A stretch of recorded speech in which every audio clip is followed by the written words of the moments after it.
Three, two.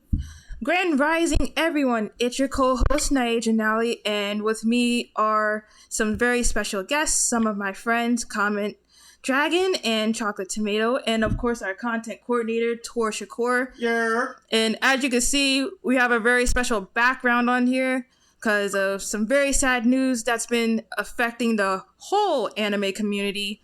The passing of Akira Toriyama, the creator of the biggest anime franchise of this generation and any generation if you grew up in it.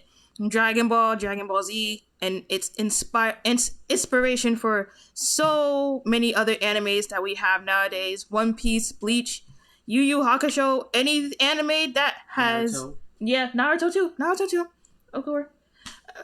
What? Mm-hmm. We got Naruto too. So we wanted to give our special thanks to Akira Toriyama. As you can see, this beautiful big dragon, this man that created not only a legacy, but pioneered a generation of tournament arcs, everything. Video games. Fire video games. The games are amazing. So I wanted to get my friends on here with me to give their thoughts about what will the future hold for not only Dragon Ball, but anime as a collective for the whole Black community, and talk about our favorite moments and talk about how we kind of got into Dragon Ball, honestly. So I'm gonna let one of them take it away from here. We just gonna go through a little discussion, and please like, comment, and subscribe to us, of course, at Grand Rising. Follow us on Instagram, YouTube, any social media platforms like Facebook, and yeah. So Instagram. I said Instagram. You said Facebook. I said Facebook and Instagram. Did she say Facebook and Instagram? Well, we're keeping the bloopers in. And yes, I did. You can look at the recording. Fair enough. John, you want to start, or John is a common name. Okay. John is a common name. Okay. I guess I'll start. I'll start. I like Common Dragon. So I like Common Dragon. You know why I like that name? It sounds like something you should order at the restaurant. Like, let me get Common Dragon with extra butter sauce. I like that name. Stop. This mother. This man. But please continue. You making them laugh clearly. So, where to begin? Okay, how did you find Dragon Ball? We'll start from there. My earliest memory, I was probably like maybe 4 years old, roughly, because I remember this was like way back in the 90s watching like Dragon Ball, like OG Dragon Ball on Toonami. I remember seeing stuff like, the Red Ribbon Army, Goku becoming a Great Ape, him fighting Roshi in the martial arts tournament, and then eventually Z came out on Cartoon Network, and I remember all that stuff, Goku becoming a Super Saiyan, him fighting Frieza, androids. The Buu Saga is what I remember the most of, and ever since then I've just been a Dragon Ball fan. Honestly, I feel like my earliest memory of Dragon Ball was probably an episode of Goku training with you remember that little short guy who always had the sword, the fat dude who be roasting Goku when he was a kid? Let's see. Jirobe? Jirobe. Yeah, him. That was the earliest memory I had from Dragon Ball, but when I initially watched Dragon Ball Z, that's when I really started like trying to get into it. I feel like I watched majority of the Saiyan saga. I definitely watched the majority of the Saiyan saga and the Namekian saga. But I think towards after that, I don't remember that much for it until I rewatched it with Dragon Ball Z Kai. And then I know they definitely did skip the Buu stuff in Kai, so I never have really seen the full series of it. Let's see. I think eventually years down the line they did adapt the Buu Saga and Kai, but this is like after Kai stopped daring Nicktoons. That's right. They never did do the Buu arc. After that, because because Kai came out for 2009. They did the first 3 sagas. They already had the Boo saga, but it didn't air in America till like years later when Toonami got revitalized. Which, thank goodness it did, because, oh boy.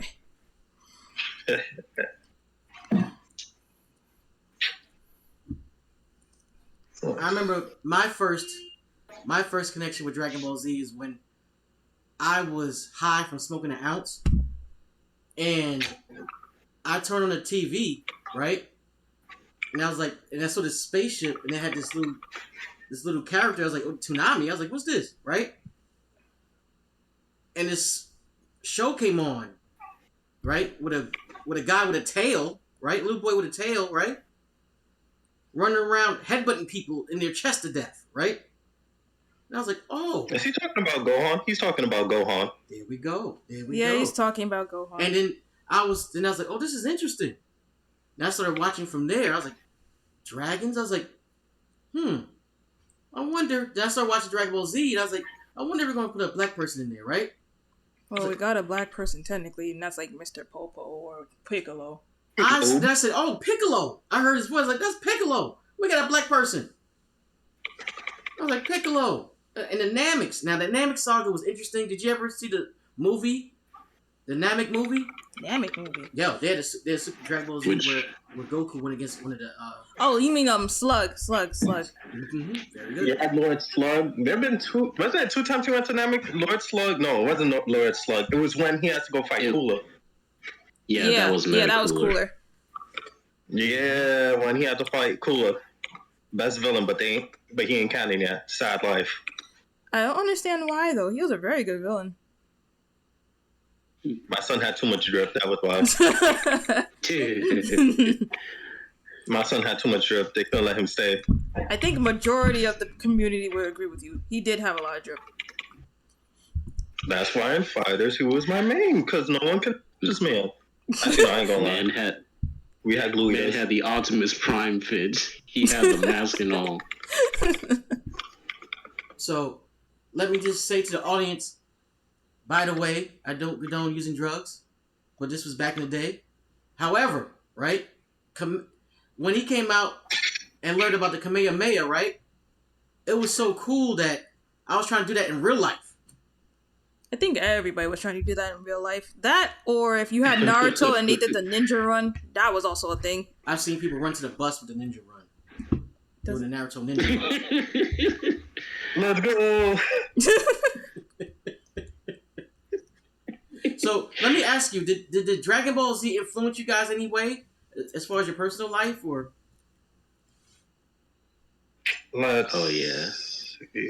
I can say for me, it's what got me into art when I first started. Because back in the day, like all the kids were like, you'd be drawing like those chibi Dragon Ball characters and all that. Mm-hmm. Back then, that was like the cool crap and all that. Let's see, conventions. You can say I went to thanks to Dragon Ball. And mostly you got into anime because for a lot of people, Dragon Ball was like their first anime. Agreed. Definitely agree. Yeah, I remember a lot of guys that could draw Dragon Ball Z were getting a lot of the girls. I was kind of hating on that. Is that even true? Yeah. Oh, yeah. That's debatable. Sorry. That's debatable, right? No, I'm not the only one, right? Anime women, right? There were a lot of anime girls that liked Dragon Ball back then. Whoa. Wait. Wait, back up. I'm about to tell y'all, right? Your Honor, he is capping. No, Dragon Ball Z era, right? Not Super Kai, not Super, but not Kai, but Dragon Ball Z era around there, right? I knew a few women that were at the time were thotting, right? Right. And they loved Dragon Ball Z, right? So like guys that could draw like Goku, Piccolo, right, or even the dragon with the Dragon Balls, they would be in the back. Okay, I don't know what kind of generation you grew up in, but I know me, Common Dragon, and Chocolate Tomato. We have a different generation. They were messing with other men's Dragon Ball. Yeah. Okay. Yep. See, stop. Well, I did not know no girls in elementary or middle school or hell even high school. They were messing with other people's Dragon Ball. I'm crying. Get this man off of here. Nah, Yeah. I'm no. sorry. Back then, girls were into Brad. And you say The you're most not a girls were into nerd. You say anime you're back not a then geek. was like Sailor I'm Moon. just telling you what I seen. This is real. Mm-hmm. This is real. Mm-hmm. This is real. Like they I would, saw girls. No. they were to undercover forget with it though. Naruto and Like Dragon Ball. if you talk to them, right?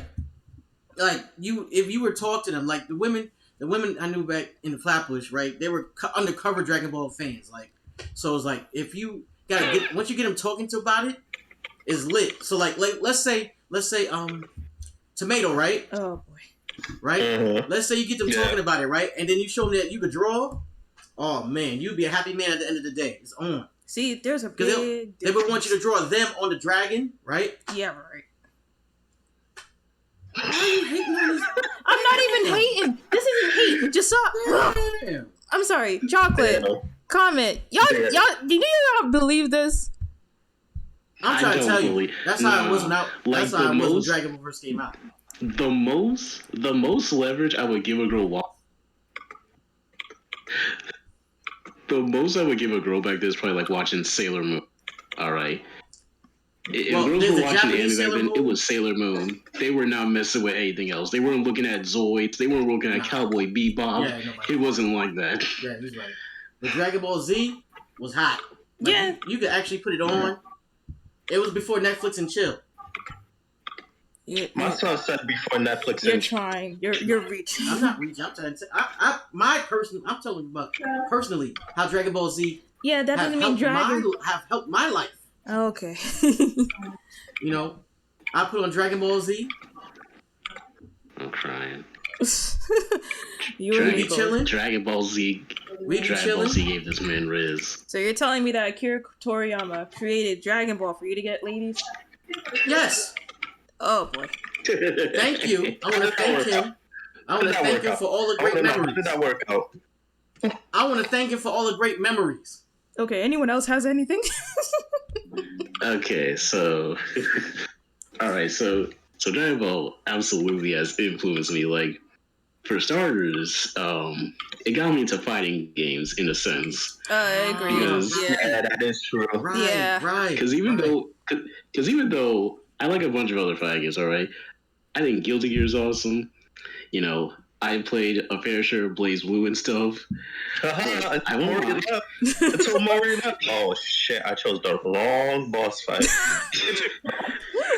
even though I will admit I'm pretty garbage at most fighting games, but Dragon Ball games, I'm not saying that was the best, but that was my They element. Like, were- I cannot tell you how many hours, how many years I put into like Budokai 3. To this day, that is my favorite Dragon Ball game.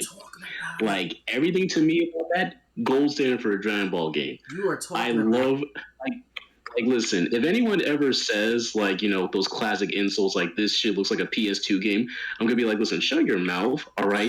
PS2 had Budokai 3. That's my goal right there. You I leave like it alone. Budokai Tenkaichi. That one was fun. I love Budokai Tenkaichi 3. That was a fun game. Me and my sister used to like- grind in that game. I had the full collection till my homeboy robbed me of one of them. Bruh, he ain't your Wow. homeboy then. That's an He ain't op. homeboy anymore. That's an op So, then. so we can say that. So we can say Dragon Ball Z, Dragon Ball, right? Influenced Tiefin, not stealing Tiefin. Okay, sure. Yes. Truly, my bro pulled a Yamcha. Nah, you gotta get your gift That's back. what happened. Be the Vegeta to his Yamcha. Take something away from him. Maybe you took your game and got into transformation. You mean you did instant You did instant transformation with your game. instant transmission? You're not even saying the thing right. You're saying instant transformation. I said transmission. No, you said transformation. What did I say? You said transformation. Ah! Don't do We that. got you on the recording, Don't do brother. that. Because I know the people in the comments are gonna be like, "This is instant transmission, not instant Tell transformation." me in the comments what I said. Oh my Read in the gosh. comments what I said. But anyway, You're gonna cause a we- war in the comments. We have. I'm crying, but yeah, like that got me into it. Like the Dragon Ball games, that got me to everything. And this is a surprising thing that I didn't know about when I was growing up. So when we got into high school, there was this gamer club, and we played, Tenkaichi 3 a bunch. And I was surprisingly the best person at beam struggles. And I was genuinely dumbfounded. I'm like, wait, I thought this was the norm for everybody. Because, no joke, I cannot tell you how many times I would just decide to beam struggle against a CPU in a Dragon Ball game just for the fun of it, just for the cinematic. Because that's part of the enjoyment. It's like, yo, having our own Goku, Vegeta, Kamehameha versus Galaga moment, that's hype. That's awesome. I love that stuff. And obviously, the game's banger openings. Like, I love the anime. Yeah, the anime openings has are the fire best part. openings, Right on. but the game's fire. Like Budokai 1, 2, 3, the Tenkaichi games, 3 being my favorite. To me, 3 is like the perfect Dragon Ball opening from beginning to end. Like, I will die on that hill. And surprisingly enough, the music from both the games and the anime, that influenced my what's it called? That influenced my appreciation for like rock music. Yeah, Couple I agree that with with, you like, there. me. I definitely agree with you there. That was another thing too. Couple that with me being a Sonic fan and listening to stuff like Crush 40, that just amplified it even more. Like, I just love that stuff. And that's why I'm still listening to rock music to this day. Not just from like Dragon Ball and Sonic, but also like other genres, like, you know, like Shinedown, for example, you know, Fallout Boys and stuff. Like, I love that shit. Shit's awesome. Tomatoes, what do you think? What you just said? What do you think? The Dragon Ball. So, let's see. Like, the whole Dragon Ball thing, right? I would say, like, back then, it was, like, as John said, freaking hell, Comet Dragon said, freaking an increase in rock music, because the whole Dragon Ball anime, right? Their whole soundtrack and OST, it was original. They weren't copying they weren't playing Japanese songs, because back then it was more of like, hey, we can understand that crap. So they brought in their own stuff. The music they played when Gohan went Super Saiyan 2, the Frieza fight, the Frieza arc, the Frieza arc, actually every single arc, like every song was like original with it. Let's see, because dang, like now I'm on the spot, my brain's going blank. Crap. You was chilling. I will say this much. I am chilling while playing the game at the same time. Yeah, and I commend you for that. No, you don't. Why? Why don't I commend you? Nah, you hear her voice right now? You hear her voice, time out? Judging me. Yeah. Right. Mm-hmm. Okay. Mm-hmm. Judging me. Mm-hmm. You don't. Okay. I mean, aside from, I guess, not taking a compliment, let's see how Dragon Ball inspired me. See, I'm not an artist, so I'll say this much. I'll say this much right now. I cannot draw to save my life. I'll be drawing stick figures. So, for me, when I started watching Dragon Ball, it really opened my eyes to a variety of anime, and it made me love, it really made me love not only the action, but the world building and the storytelling and like how it tells stories of characters.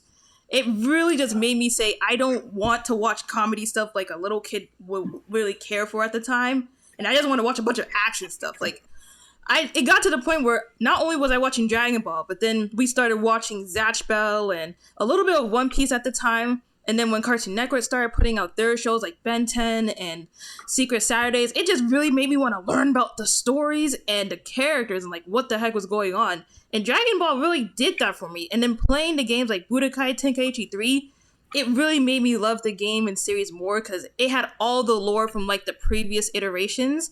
And I never watched fully Dragon Ball, so it made me understand like the Red Ribbon Army and Dr. Gero and all those characters better and how they like come into conflict with Goku. So for me, this creation really opened my eyes to a whole world of different creative ideas and storytellings, especially from different areas of the world. Trunks was a game changer. Yeah. Cell was a lot too. Cell was a crazy villain, I have to admit. That was one of the most craziest villains that was in the Dragon Ball universe. Oh man, was a paradox. had to draw the same spot on every piece of cell. That was I could never even if I wasn't do something like that. I tell you, I had to get a friend to draw Krillin for me, right? Because I told this girl I could draw, right? Mm-hmm. And I was capping hard, beta capping, right? Like right now. Exactly. No. See. This is y'all don't understand the popularity with women with Dragon Ball Z when it was out. Because most women back in your era was not into anime. They were into Dragon Ball Z, not into anime, but Dragon Ball Z. Dragon Ball Z, not anime, but Dragon Ball Z. They didn't even consider it that part of anime, right? They didn't even consider it anime. I didn't know what anime was. I just watched Dragon Ball Z. That's how it really was. So like I remember getting a friend to draw for me and I gave it to her, right? And it was cool. So it's like it's amazing how Dragon Ball Z brought people together, you know? And it's crazy because it doesn't have not that I remember in Dragon Ball Z in particular, it had one black necessary character, right? But it was so dope that we all just got into it, locked in on it. As a community. Yeah, we did resonate with it. I don't think a single person on this earth cannot say they did not resonate with Dragon Ball. They cannot say that. Like, if you've never watched Dragon Ball, you found a way to see what the character is or who the character is, because that particular series became such a pop culture icon in this day and age. And even back then, it was, like, crazy. Like, did you know Krillin it became very mainstream when it came to America. Yeah. Just two guys in, boom. Yeah.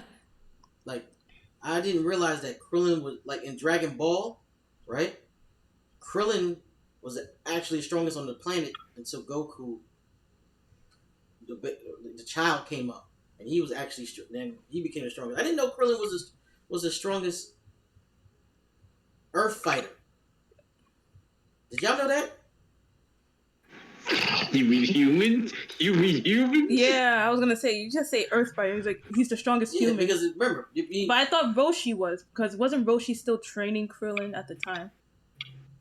I mean, the man did, but then he retired. Then after he retired, pretty much, kind of. Did he finish training him? Oh, because I thought she was talking about from Dragon Ball itself. Well, Dragon Ball, he was still.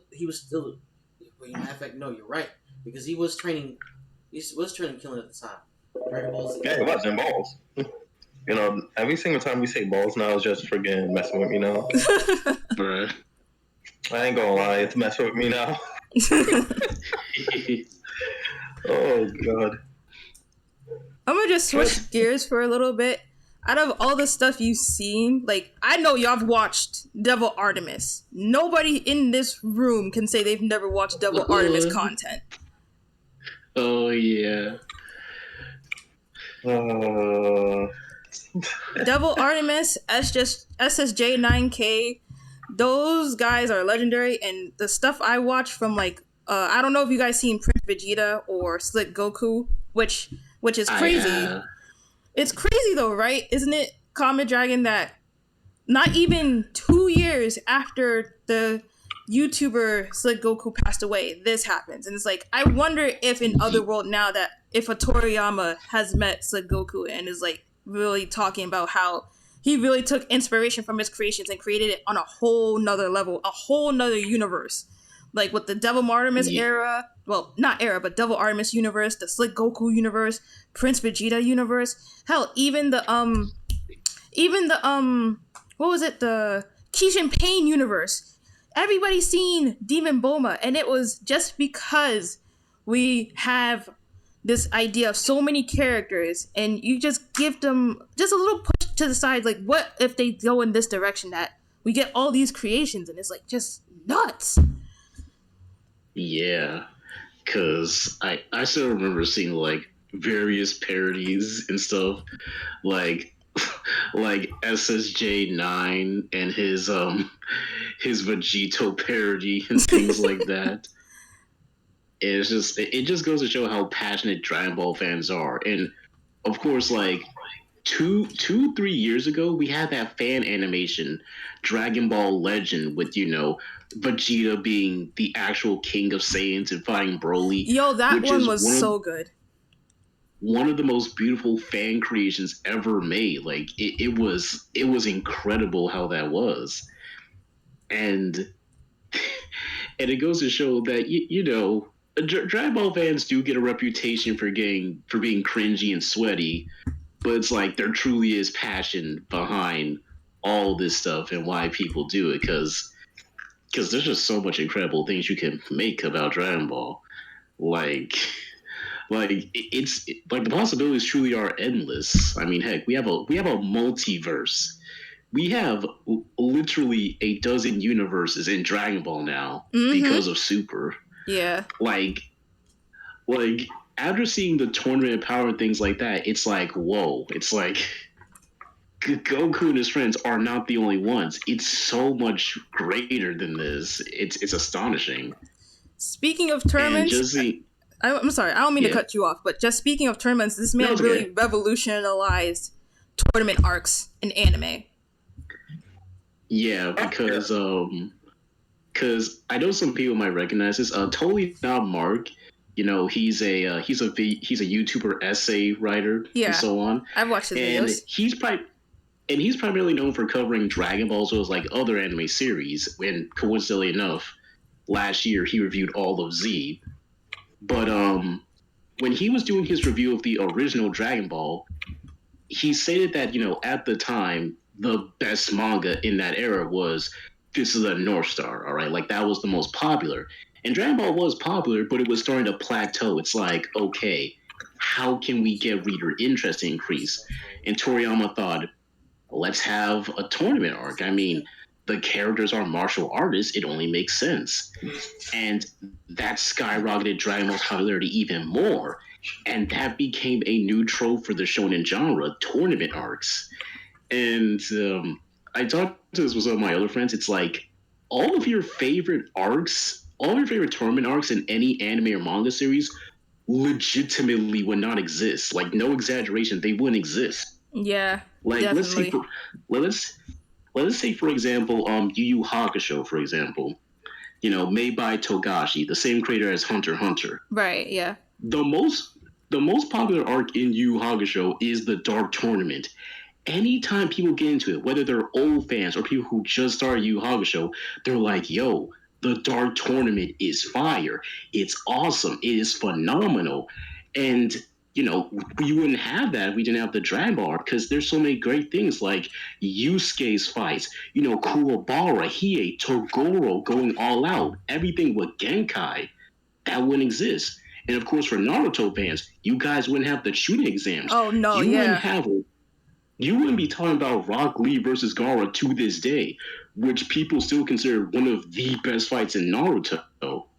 And of course, there are other arcs, like the My Hero Sports Festival arc, Deku versus Todoroki, great in the manga, absolute sakuga in the anime. And of course, you have Fairy Tail with their arcs. Masho, which has an anime now, it has a tournament arc. Even like some of the lesser mangas, like not lesser in like they're bad, but more so like non-Dragon Ball Z, like Baki, all right, One Punch Man, and so on and so forth. Black Clover, Beyblade, even, of course, Pokemon. A lot of these stories wouldn't have tournament arcs without Akira Toriyama because no one really thought, what if we just put all of these characters in the same room and started fighting? Like, it's phenomenal. And you really cannot name a lot of writers, authors who started a trope and popularized it, because no one else in the shonen genre at the time thought, why don't we have tournaments? Why don't we do this? Toriyama did it, and now look at it. Lo and behold. And I don't think any fans of any series that have a tournament could imagine their series without said tournament. Like, if you told a Naruto fan what it would be like with the shooting exams, they would go blank. They'd be like, I can't imagine this without Lee versus Gaara, or Sasuke versus Gaara, or Orochimaru attacking the Leaf. I couldn't imagine Yu Hakusho without, Yusuke versus Togoro and everything like that. like it's really, really phenomenal how much he impacted generations. And even now with like new shonen series coming out, when we get like new shonen mangas coming out, be they, whatever happens after JJK and My Hero leave and so on and so forth, future mangas are going to have tournament arcs because it's just that good. They're just that popular. Like, you would be remiss to find somebody who's like, I don't like a tournament arc, or this tournament arc is bland. It's like, that's truly what they strive for. Heck, I remember reading My Hero back in 2016 when I was catching up, and Horikoshi, the author of My Hero, he even said, like, I always wanted to make my own tournament arc.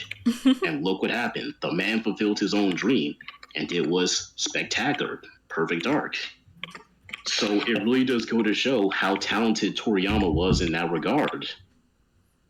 And it's crazy to think that Toriyama just, when he had first started, his other mangas wasn't going nowhere, but this just, it wasn't going nowhere at first, but it just blossomed into this big influence all over the world now. And now I have a question for both of you. Like, what do you guys think is going to happen with the future of Dragon Ball Super and beyond that? Truthfully, I think it's going to stay the same. Anyway, where let's look at all of Dragon Ball's products, right? Okay. You have Xenoverse. Xenoverse is how old again? It's about to be like 8, 9? roughly 8 years old because it came out in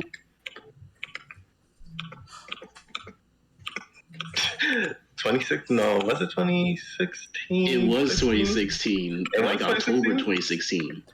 Yeah. It lived through an entire console generation. And it's still getting updates to this day. Like, that's the thing. You would think, okay, Xenoverse 3, or you would think after a while, like, the player base would be like, they're bored and they would leave the game. Yeah. They still have it. They're still playing the game. Yeah, and the funny thing, too... A huge break before Android 21 came out. Oh, yeah. There was a huge break. Yeah. People came back. And the funny thing is that technically Xenoverse was not meant to have a... Because I remember originally back in, let's say, 2017 or so, the final DLC for the game was supposed to be Buuhan, which is, Super Buu when he absorbs Gohan. Right. And Deborah. They were meant to be the last two Xenoverse characters. That was supposed to be the last DLC. Right. And then the director for the game, he made a video, and you can go to Bandai Namco's official YouTube channels and find this for yourself. It's still there. Mm-hmm. He made a video thanking the community for supporting the game. And they said that we're going to keep supporting it, updating it, giving new content, things like that. And he even said himself, like, this was meant to be the last DLC, but due to all the overwhelming support and stuff and the money the game is making, we're going to give you more. And look what we have now. We have new, like, what-if scenarios. Like, what if Trunks was there when Bardock was getting killed? We have all these Goku versions and stuff like that. It's like all this overwhelming DLCs because people like it. And even though it is a fighting game, it's now evolved more into like an MMO. This is like the World of Warcraft for Dragon Ball fans. Oh, definitely, yeah. They did take a lot of MMO aspects into the game when you think about it. Especially the PvP. Oh, God, the PvP back in the day.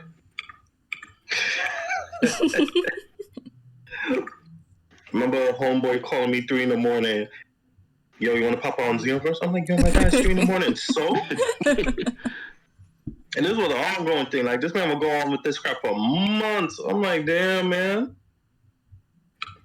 Fighters came. He became addicted to that. Oh, Fighters. Oh, gosh. I'll say this much. Fighters is not... It was something so incredibly hype. People were pissed about the no beam clash, though. Yeah, because I do remember they say in an article that, it really doesn't take any skill. And it's like, it's true, but it's still fun. It's still cool. Like, who doesn't want that? John over here trying to state why he should get beam class so he could beat everyone. Okay.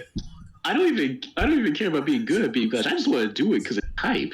It's just one of those things you gotta do. Yeah. Like, it's just awesome. But in regards to like the future of Dragon Ball, I feel like it's in a similar situation to how Berserk was a few years ago. Oh yeah, when he like, passed away. Yeah, when Kentaro, the author of Berserk, passed away, and he left notes behind and things like that for what future story arcs are going to be. And, you know, his assistants, his editors, they still are continuing it in his honor because even he planned for the contingency of what if I pass away and I don't finish this manga.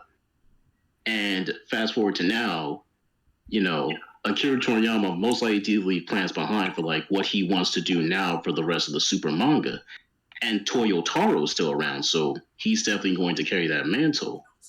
And even though we won't know exactly how these arcs were supposed to be planned out, we can at least get an idea of like how it's going to be and how it will continue and so on and so forth. But it's going to be weird for certain things, like for example, the next Dragon Ball movie. Like the last one we had was Superhero, and that was in 2022. That was a fun time going to see that movie. Well, elaborate on that. And now we have a bunch of these other projects, like for example, Daima, which is, you know, the Dragon Ball cast as children and stuff. Yeah. And Toriyama said that, you know, he wanted to do that. He's like, back to his roots and have all this. And it's unfortunate that Toriyama won't get to see that. He won't get to see Sparking Zero be released, the fourth Tenkaichi game. Yeah. Which we all been waiting decades for. And even his other project, Sandland, which is one of his more underrated works when he took a break from Dragon Ball, that had a manga, a short manga. But now look at it, it's revitalized. It has a game which looks really promising. It has a movie coming out as well. And now people are getting curious about this. Like, oh, let's see Toriyama's other works. And unfortunately, he won't get to see that come to fruition as well. And even some other things, like, I know that even Dragon Quest and Chrono Trigger fans are upset because, of course, Toriyama was a major influence on the art style of those games. Especially Chrono Trigger. Yeah. Oh, yeah. So even though I never played Chrono Trigger, I know that to this day, millions of people love it, and they're still like, we want a remake. This is like one of the best JRPGs from the past. We gotta see that. So I want to make. No, go ahead. Go ahead. Go ahead. I was just gonna add one last thing, which is that of course Dragon Ball is still going to continue, but obviously it won't feel the same without Toriyama in that regard. And in a bittersweet way, it's funny how the seemingly last DLC for Dragon Ball Z Kakarot was the end of Z Saga, where we see Goku training Oob as his apprentice, and then saying, hey, I'm going to be gone for a while. And it just felt like the quintessential ending for Dragon Ball at the time, because that's how the manga originally ended way back when. Yeah. So I want to make a shout out to a couple of YouTubers that actually made live action films based on Dragon Ball Z. One is called Robot Underdog 2. You check them out. They made Dragon Ball Z Light to Hope pilot. It's very good. Very good. I have it saved. And also Dragon Ball Z Light to Hope 2 and 3 on Robot Underdog 2. That's the name of the channel. Robot Underdog 2. Very good live action Dragon Ball Z. Amazing stuff. So, Tomato. Yeah. What do you think? What do you think about the future of Dragon Ball Z? Where do you see it going? Dragon Ball. Where do you see it going? Truthfully, you know, as I said before, like, you know, all the content, how Dragon Ball fans, right? You release something for Dragon Ball fans, they will keep it, they will hold it, they will preserve it for a good while. Xenoverse, Fighters, Dokkan. Oh yeah, definitely Dokkan. Especially Dokkan. They're making enough money from everything where they can continue Dragon Ball.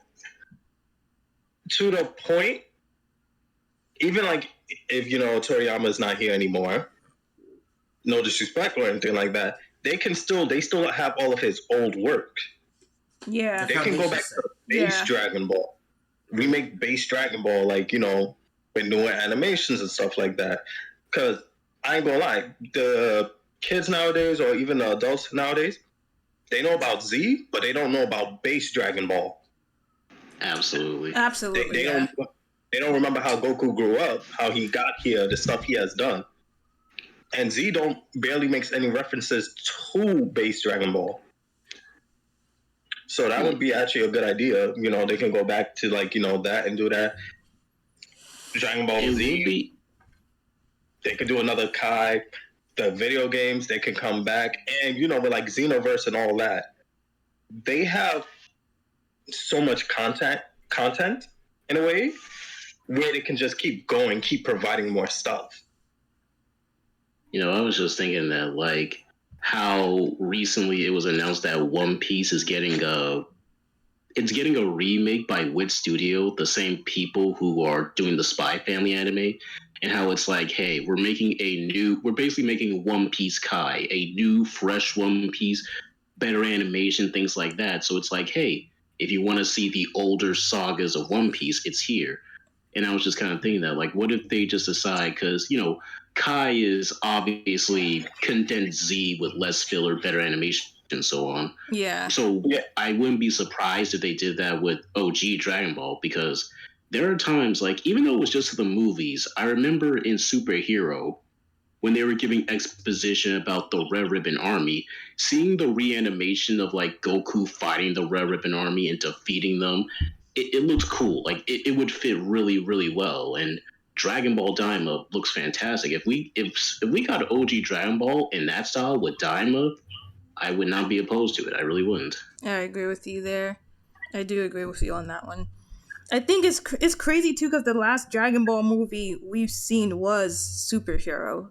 Although seeing Superhero was crazy how they were using Gohan again, even with the idea that the beast mode and all that stuff was a little late, but at least we got to see a Dragon Ball movie that was it was a reference to the classics with the Red Ribbon Army coming back again, even if it was a remake of Cell, but it was still cool to see.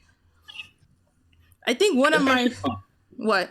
Sorry. It's okay. I was it's okay. saying, like, especially for like Gohan, because when Gohan came through, from like episode 1 of Dragon Ball Z, it was pretty much determined where he was supposed to replace Goku, like the build up and everything. But you know how that went at the end, though. Mm-hmm. So him getting beast mode was actually very good. It was long overdue, honestly. Yeah, and heck, I still remember when people were just like, Goku, what's this whole deal? And the reason why is because, what's it called? It was because Toriyama realized that, listen, even though Gohan is stronger now, even though he is his own superhero persona, the Great Saiyan Man and protecting lives, Toriyama even stated, he's like, this isn't who Gohan is. Like, yes, he's strong. Yes, he can fight. And even the Cell Saga addressed that when he was fighting Cell, because he's like, listen, I know why my dad believes in me. I'm strong, and I'm especially strong when I'm angry, but I don't want to do this. It's not who I am. But Toriyama realized in the Buu Saga, he's like, Gohan is not really a fighter, okay? He's not really someone who's meant to, fight all day, train all day, and things like that. And obviously the fan base is always criticizing for that, like, Gohan, do your training, Gohan, do this, like, what is up with it? And even the superhero movie addresses it. But Toriyama knows that, listen, Gohan, he is a fighter, but he's not a warrior like Goku. Like, he's a person who wants to live a normal life, and that's what happens. I mean, look at Super. Like, even though you have things like, okay, you have Beerus, you have Frieza coming back, you have Broly, and so on and so forth, it's like Gohan ultimately wants to live a life with Videl and Pan. He wants to live a normal life despite it all. Yeah.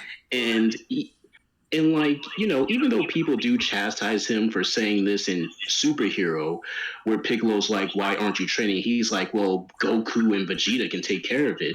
It's like I get both sides. On one hand, it's like, Gohan, don't do that because this is coincidentally the movie where Goku and Vegeta do not save the day. They're doing their own thing. But at the same time, it's like, yeah, it's like Gohan wants to just he wants to vibe. He wants to do his own thing. And we do see that with like other Dragon Ball characters in their adulthood. Like Krillin's been a father since the Z saga, and he was just being a policeman. He's like, yeah, I can fight and stuff, but I don't want to. Like, I have 18, I have Marin. Like, it's good. Even Android 17 is like, yeah, I have my own family. I can still fight. Androids don't necessarily get weaker, but I don't need that stuff. And it shows that, yeah, it's like, yeah, people are not wrong. Gohan does have the potential to get stronger. I know there's a bunch of people out there who might argue that he could have been a Super Saiyan 3 if he kept up that training. Ultimate Gohan would have never left if this happened, and so on and so forth. But at the same time, like many people recognize when they got older, because, when we were teenagers and stuff, we used to be like, come on, Gohan, you're fumbling. Gohan, why are you doing this? But now that we're older, it's like, we get Gohan. It's like there's a time where you gotta put down the cape, and be like, I know what my life is now. I found who I am. And that's what Toriyama recognized. He's like, I could keep making Gohan the protagonist, but this isn't faithful to him.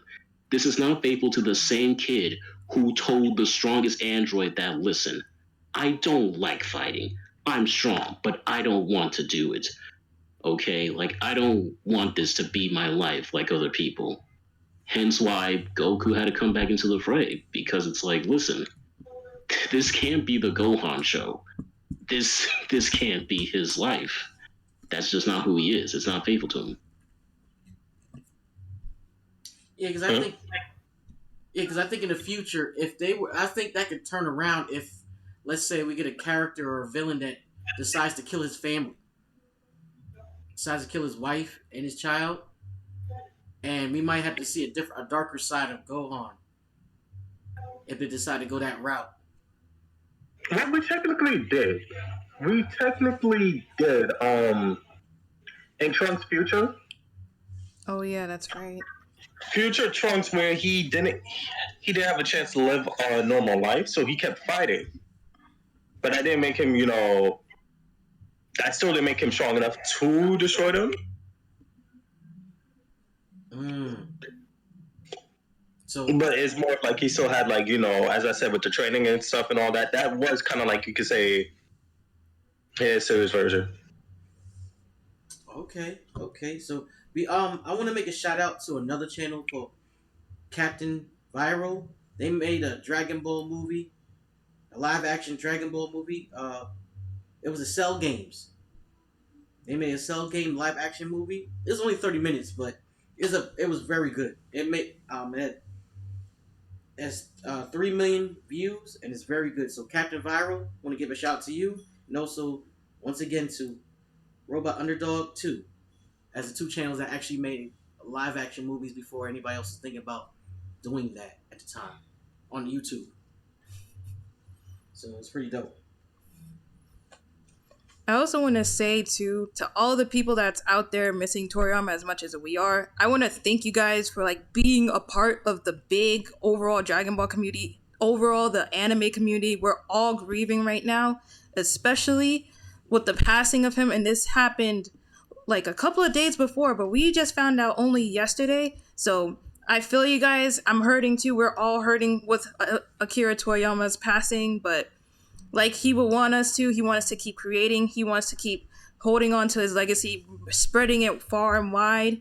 And, Goku and Dragon Ball is going to keep living on far past our lifetime. It's going to keep living. And honestly, the future of Dragon Ball is bright. It burns bright. And for us to have been here to see it come into fruition is amazing. The games, the manga, the anime, and especially to all the people that have like gone to conventions and cosplayed as the characters, there is a lot of love within the Dragon Ball community, and I mean a lot.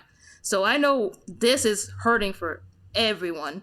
I just wanted to make this video because for me, this like it hits home like really hard for me. And I'm gonna just tell a little quick story. Chocolate, comment, y'all remember when Resurrection F first came out in the theaters back in like a couple years ago, for a while now? Yeah. Yeah. I remember when, at the time when that movie came out, me and my sister had gone to see the theater. We had gone to the theater because our dad got us tickets. When we went there, I have never seen a mass amount of people in that theater, and they were hyping us up too. They were giving us quizzes. We had a group picture where we said Kamehameha together. There was people in costumes. It was amazing, and just feeling like being a part of that big community. It was so beautiful. It just was electrifying being in there. So to everyone that's grieving for Akira Toriyama, we miss you. We all love you, and we hope you're having a wonderful, wonderful, peaceful rest in Otherworld. And we just want to say one last goodbye to you, and thank you for making everyone's childhood the best that they can be. Thank you for inspiring us to make these beautiful art, these beautiful videos, these amazing live action videos we got on YouTube, and for just giving us that passion to keep creating, to keep writing, and to keep making these stories and giving us these stories from different walks of life. So from Grand Rising, from your co-host Naija, our content coordinator Tor, and Comment Dragon, Chocolate Tomato, thank you for being on here with us. It was so good to hear your thoughts and experiences with Dragon Ball. And until next time, we'll see you guys later.